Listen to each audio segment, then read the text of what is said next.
एक से एक होकर गहरी आज कहा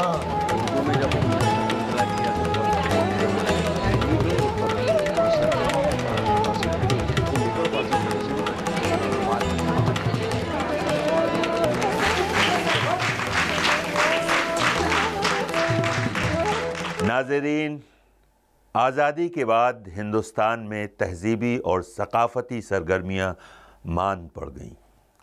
पूरे मुल्क में मुनज़्ज़म तौर पर इप्टा और पृथ्वी थिएटर सरगर्म थे, लेकिन उनकी सरगर्मियाँ काफ़ी नहीं थीं। ऐसे में मौलाना आज़ाद साहब को संगीत नाटक एकेडमी कायम करने में कामयाबी मिली। इस तरह 1954 में संगीत नाटक एकेडमी का क़याम अमल में आया। 1959 में नेशनल स्कूल ऑफ ड्रामा के नाम से एक नई यूनिट कायम की गई। 1975 में इसका रजिस्ट्रेशन 1860 सोसाइटी एक्ट के तहत अलग से सोसाइटी के तौर पर हुआ और इसने मिनिस्ट्री ऑफ कल्चर के तहत काम करना शुरू किया। आज पूरी दुनिया में मकबूल हिंदुस्तान में अपनी नौइयत का वाहिद इदारा है जो थिएटर की तालीम देता है। इस स्कूल में थिएटर की तालीम देने के साथ साथ तालिब इल्मों से हर तरह के ड्रामे पेश करवाए जाते हैं। इन ड्रामों की तैयारी में स्कूल के असातिज़ा के अलावा दूसरे माहिरीन से भी मदद ली जाती है। नेशनल स्कूल ऑफ ड्रामा में 3 साल के दौरान थिएटर के तमाम एस्पेक्ट से वाकफियत कराई जाती है। उन्हें थियरी के साथ साथ प्रैक्टिकल भी करवाया जाता है। ड्रामा तैयार करने की जिम्मेदारी तालिबे इल्म पर ही होती है। वो खुद ड्रामा तैयार करते हैं जिसे नाजरीन के सामने पेश करना होता है। उसके बाद उसका डायलॉग क्या है? मुख्तलिफ हिदायतकार मुख्तलिफ फॉर्म में उनसे ड्रामा तैयार करवाते हैं और नाजरीन के सामने पेश करवाते हैं। अस्पताल आग लगकर जल जाएगा, मैं जानता था ये बात। और तुमने मुझे एक बार भी अस्पताल में नहीं ले गए, इसलिए समझ नहीं पाती।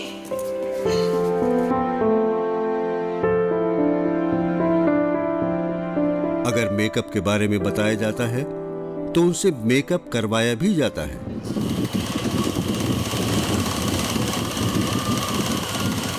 इसी तरह लिबास और दूसरे लवाजमात और ज़रूरियात के बारे में बताया जाता है। द पर्शियंस नाटक के लिए इस बार कॉस्ट्यूम करने का थोड़ा कोशिश कर रही हूँ।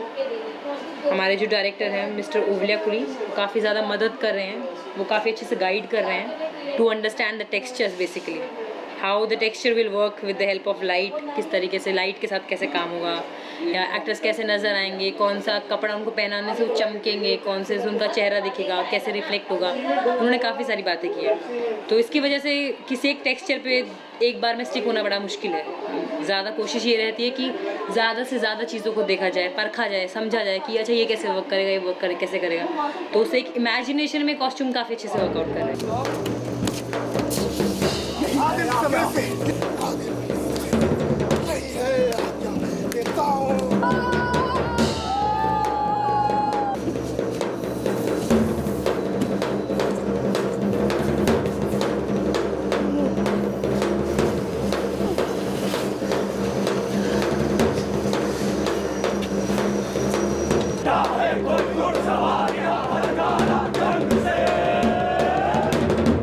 इस 3 साल की तालीम के दौरान हिंदुस्तान और गैर ममालिक में जितनी तरह के ड्रामे पेश किए जाते रहे हैं उसकी न सिर्फ जानकारी दी जाती है बल्कि उस फॉर्म में उनसे ड्रामा तैयार करवा के पेश करवाया जाता है। एनएसटी का 3 साल का जो कोर्स है, वो जो पहला साल होता है सारे स्टूडेंट सारे सब्जेक्ट करते हैं। उसके बाद वो उनको एक चॉइस मिलती है कि वो अभिनय करना चाहें या थिएटर टेक्निक्स करना चाहें, जो आगे जाके उन्हें डायरेक्टर बनाने की और थिएटर डिज़ाइनर बनाने की ट्रेनिंग दे। तो दूसरे साल में वो ये चॉइस करते हैं। और हमारे सब्जेक्ट्स बहुत हैं, 15 के लगभग सब्जेक्ट हैं, जो कि लिटरेचर के सब्जेक्ट हैं, जिसमें modern Indian drama, classical drama, world drama है।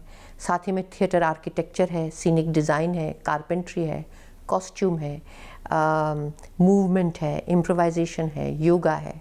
तो स्टूडेंट्स को एक तरह से ड्रामा के हर एस्पेक्ट से वाकिफ़ होने का मौका मिलता है। नाटक की ट्रेनिंग के दौरान हमारा एक ख़ास हिस्सा हुआ करता है, जिसमें हम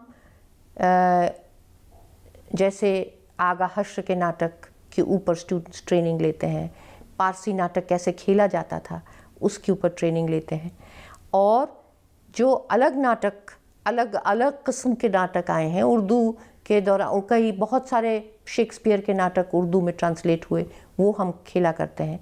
तो हमारे लिए जो एक ग्रेट नाटक के, ग्रेट प्लेस का एक ट्रेजर है, उसको हम हमेशा देखते हैं, और उसमें हम NSD, उसमें एक तरह से ट्रांसलेशंस कराना, उनको खेलना और उनके ऊपर ध्यान देना बहुत इम्पोर्टेंट रहा। और आप ये देखिए कि एक तरह से पारसी थिएटर, जिसमें बहुत एक हिंदुस्तान के मेजर नाटक निकले थे जैसे आगा हश्र, उसका हम हमेशा सीन वर्क भी किया करते हैं, तो वो लोग, हमारे स्टूडेंट्स उससे वाकिफ़ रहते हैं हमेशा। इनमें संस्कृत ड्रामा, रिवायती ड्रामा, पारसी ड्रामा, मुख्तलिफ तरह के लोक नाटक, एशियन ड्रामा और वेस्टर्न ड्रामे अहम हैं। इन तीनों बरसों में कई उर्दू ड्रामे तैयार करके पेश किए जाते हैं। इस तरह हर साल कमोबेश 3 से 4 उर्दू ड्रामे स्कूल के तलबा के जरिए पेश किए जाते हैं। तो कोई शीशा ना था, क्यों हो गया फिर चूर चूर? क्या हुआ उठ जोर जवानी, देख अजल है घात में, देख किस कदर कुव्वत है इन बूढ़े हाथ में। ए आंखों, तुम्हारे नसीब में बाप का दीदार ना था। कहाँ हो प्यारे बाप, कहाँ हो प्यारे बाप? आओ आओ के आखिरी बार तुम्हारी शक्ल देख लो। क्या खबर थी कि बिगड़ जाएगी किस्मत अपनी, आखिरी वक्त दिखा दो मुझे सूरत अपनी। अपनी इस जवानी की मौत पर मातम करने के लिए अपने बाप को याद कर रहा है, लेकिन याद रख, उसकी मोहब्बत, उसकी आंसू, उसके फरियाद, कोई भी तुझे अब इस दुनिया में जिंदा नहीं रख सकते। मरहम कहाँ जो रख दे दिल पाश पाश पर, आएगा भी वो तो रोएगा बेटे की।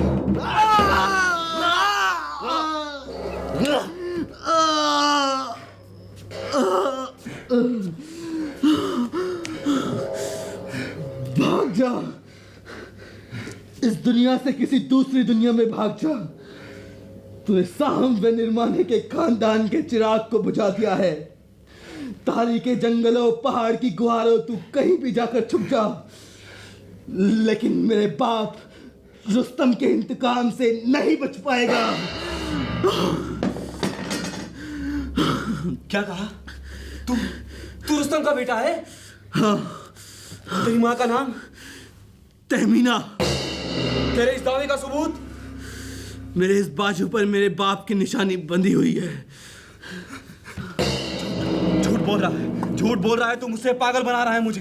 अपने इस कत्ल का इंतकाम लेने के लिए झूठ बोल रहा है तू मुझसे।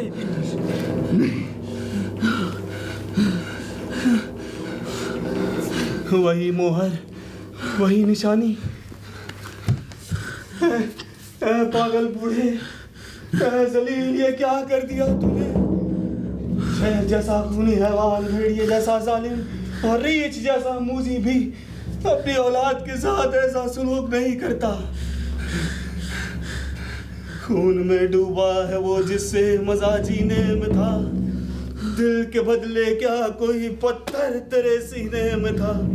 तोड़ डाला अपने ही हाथों से उस जालिम से, तेरा ही चेहरा, तेरा ही नक्शा जिस आईने में था।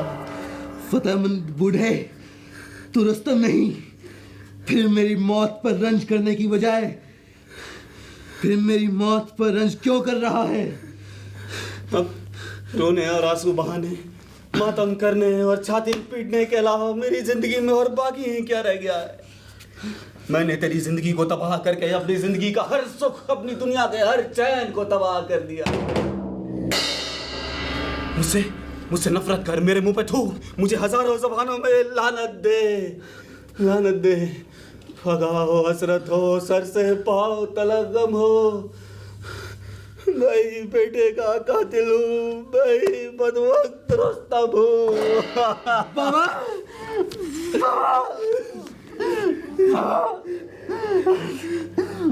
बाबा, मेरी बदनसीब माँ से कहना कि इंसान सब कुछ कर सकता है लेकिन किस्मत से जंग नहीं कर सकता। जब तेरी नाशाद माँ बाल नोचती, आंसू बहाती, दरिया और फरियाद की मूरत बनी हुई मेरे सामने आके खड़ी होगी और मुझसे पूछेगी कि मेरी कोख से पैदा हुआ वो शेर कहाँ है, तो क्या जवाब दूंगा मैं उसे? हिस्टोरिकली देखिए तो अलकाजी साहब ने ही उसको नेशनल स्कूल ऑफ ड्रामा की पूरी बेसिस ऑर्गेनाइज थिएटर ट्रेनिंग की इंडिया में, मॉडर्न इंडियन थिएटर में, तो अलकाजी साहब ने ही उसको जो भी शक्ल दी है वो अलकाजी साहब की देन है। उसके बाद उसमें तरमीम होती रही, कारन जी के टाइम में बहुत तरमीम हुई, उसके बाद भी लोगों ने तरमीम की, मगर जो बेस था अलकाजी साहब, जिस सोच के तहत अलकाजी साहब ने उसको सिलेबस बनाया था, वो सोच अलकाजी साहब के वक्त में अनफॉर्चुनेट बात ये थी कि बहुत ज़्यादा ट्रेन प्रोफेशनल टीचर्स नहीं थे हिंदुस्तान में उस तरह से। आज नेशनल स्कूल ऑफ ड्रामा के काफ़ी ट्रेंड स्टूडेंट्स की पूरी एक बिरादरी है जो टेक ओवर कर सकती है बहुत से सब्जेक्ट्स को पढ़ाने के लिए। तो उस दौर में इसलिए अलकाजी साहब का नाम और भी बहुत अहमियत से आता है कि वो प्ले डायरेक्ट भी कर रहे थे, डिज़ाइन भी कर रहे थे, क्लासेस भी ले रहे थे, स्टूडेंट्स को ट्रेन भी कर रहे थे, एंड ऑलमोस्ट सिंगल हैंडेडली उन्होंने 17-18 साल तक मॉडर्न इंडियन थिएटर को और ख़ासतौर से हिंदुस्तानी थिएटर को इन्फ्लुएंस किया, और उसमें उर्दू के भी ड्रामे आए। नेशनल स्कूल ऑफ ड्रामा तालीम के मकसद से कायम हुआ। इससे पहले दिल्ली के नाजरीन को मुख्तलिफ तरह के थिएटर देखने का मौका मिलना शुरू हुआ जो दूसरे शहरों को मैसर नहीं होता है। नेशनल स्कूल ऑफ ड्रामा से तालिब इल्म फारिग होने लगे तो ये फिक्र होने लगी कि अब क्या करेंगे ये। उनकी तरबियत करके उनके अंदर जो सलाहियत पैदा की गई है उसका इस्तेमाल कैसे हो। उस वक्त स्कूल के डायरेक्टर इब्राहिम अलकाजी थे। उन्होंने national school of drama repertory के नाम से 1964 में ऐसी तंजीम बनाई जिसका काम सिर्फ और सिर्फ ड्रामा तैयार करना और उसे पेश करना करार पाया। नेशनल स्कूल ऑफ ड्रामा की रेपेट्री ने अपने इब्तिदाई दिनों से ही उर्दू ड्रामे पेश करने शुरू किए। इब्राहिम अलकाजी की हिदायत में पेश करदा कमोबेश तमाम ड्रामे उर्दू के ही होते थे। ये वो जमाना है जब अलकाजी स्कूल और रेपेट्री दोनों की बुनियाद मजबूत बना रहे थे और इसके लिए उन्हें उर्दू ड्रामा का सहारा लेना पड़ा। इससे पहले अगर कोई बाज़ाब्ता रिवायत थी तो वो पारसी थिएटर की थी और पारसी थिएटर उर्दू जुबान में ही ड्रामे खेला करता था। अलकाजी ने इल्मी ड्रामे के तराजिम पेश करने का सिलसिला शुरू किया तो वो तराजिम भी उर्दू के लिए। इस दौर में पेश किए गए ज्यादातर ड्रामे कुद्सिया जैदी, J.N. कौशल और सफदर हाशमी के तर्जमा किए हुए थे। ये तमाम लोग उर्दू में ही तर्जमा करते थे।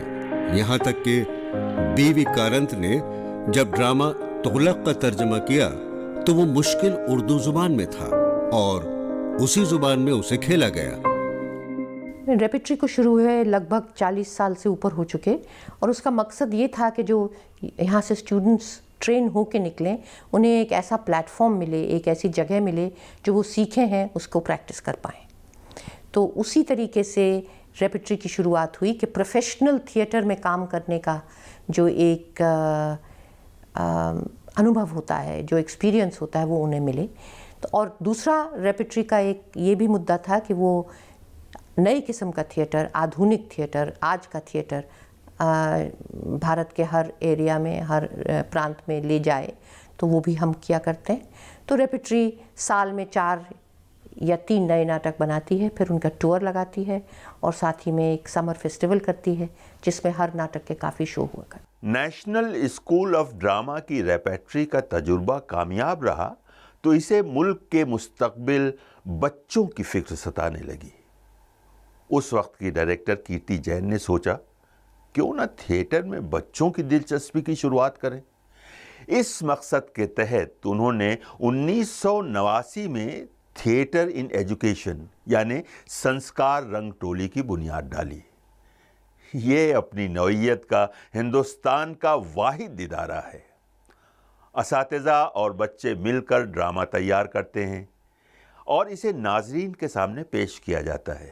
ये ड्रामे स्कूल के बच्चों के ज़रिए उन्हीं के लिए तैयार किए जाते हैं और इसे अक्सर किसी स्कूल में ही पेश किया जाता है।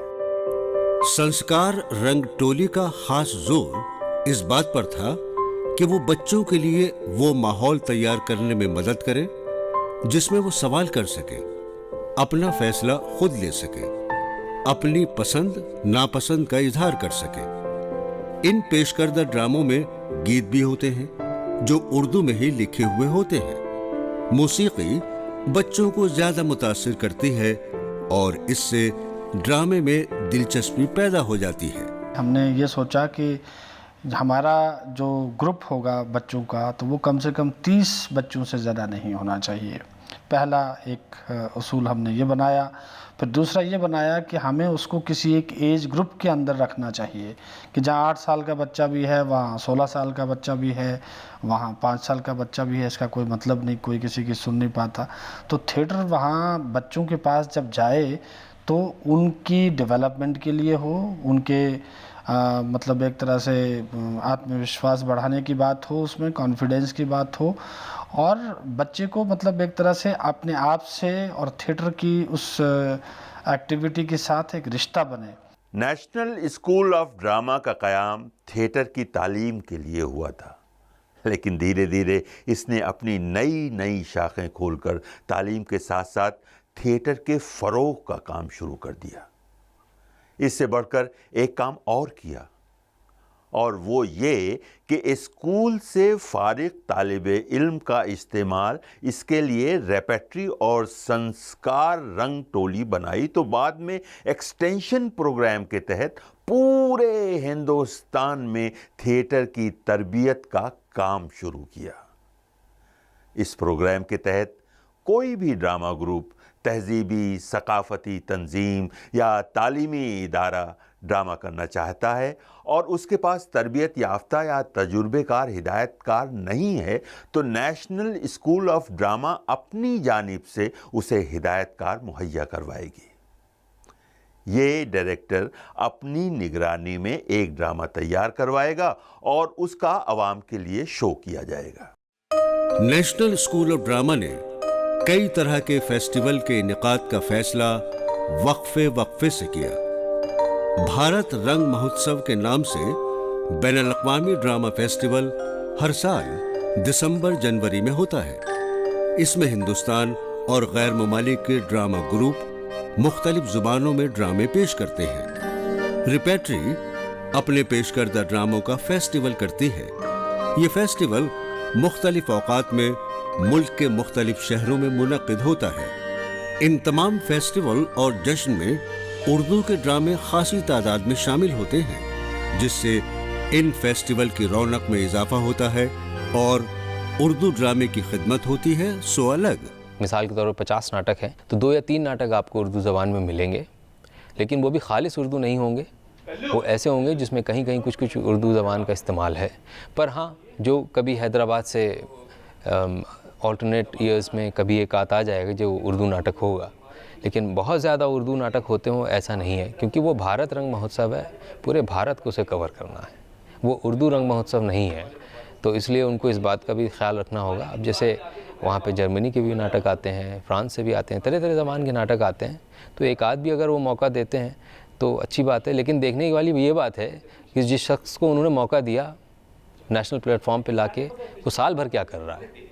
क्या वो सिर्फ भारत रंग महोत्सव के लिए नाटक कर रहा है या वो सच में उर्दू की मुहिम में जुड़ा हुआ है और उसको जब मौका मिला तो उसने अच्छा काम किया।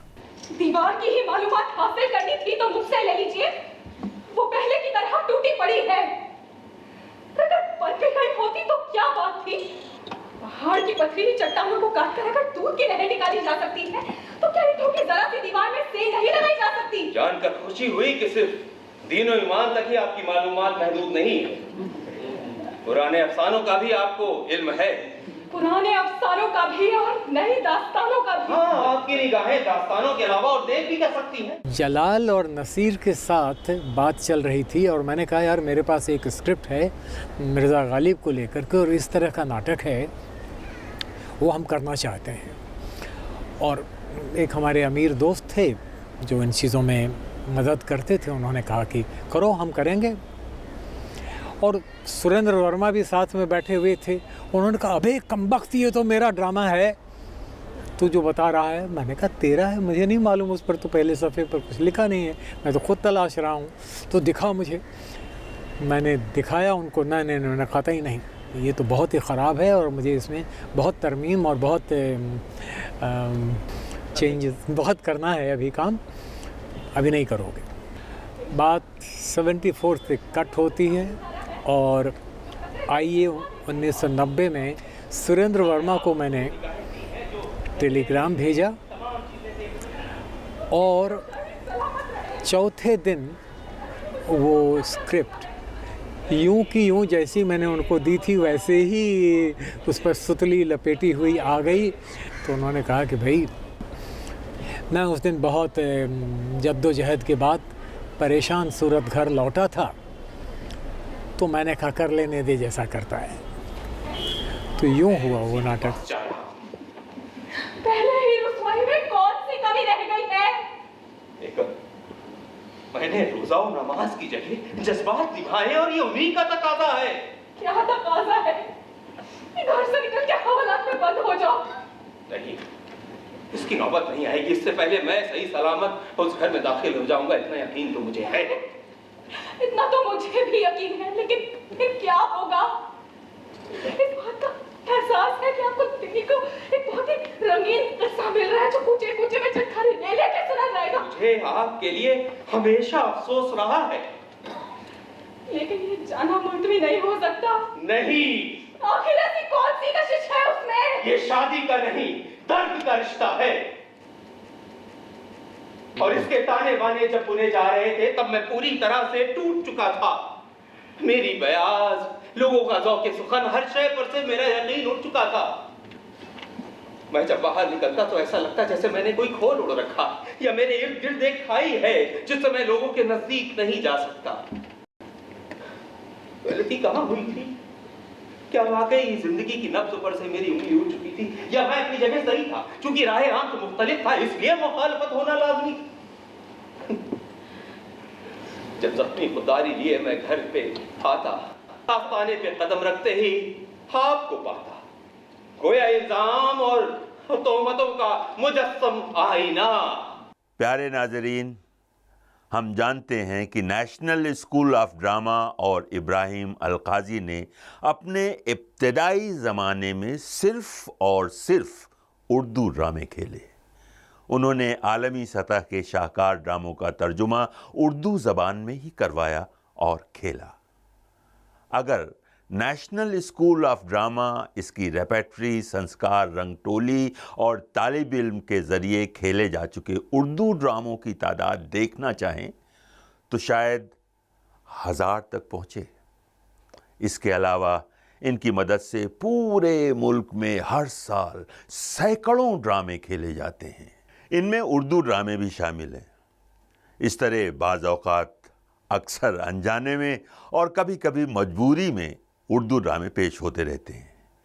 इससे उन इदारों का तो कोई नुकसान नहीं होता, हाँ, उर्दू ड्रामों का भला ज़रूर हो जाता है। तो नाज़रीन, उर्दू थिएटर का आज का सफ़र यहीं ख़त्म करते हैं। आइंदा फिर मुलाकात होगी। खुदा हाफिज़।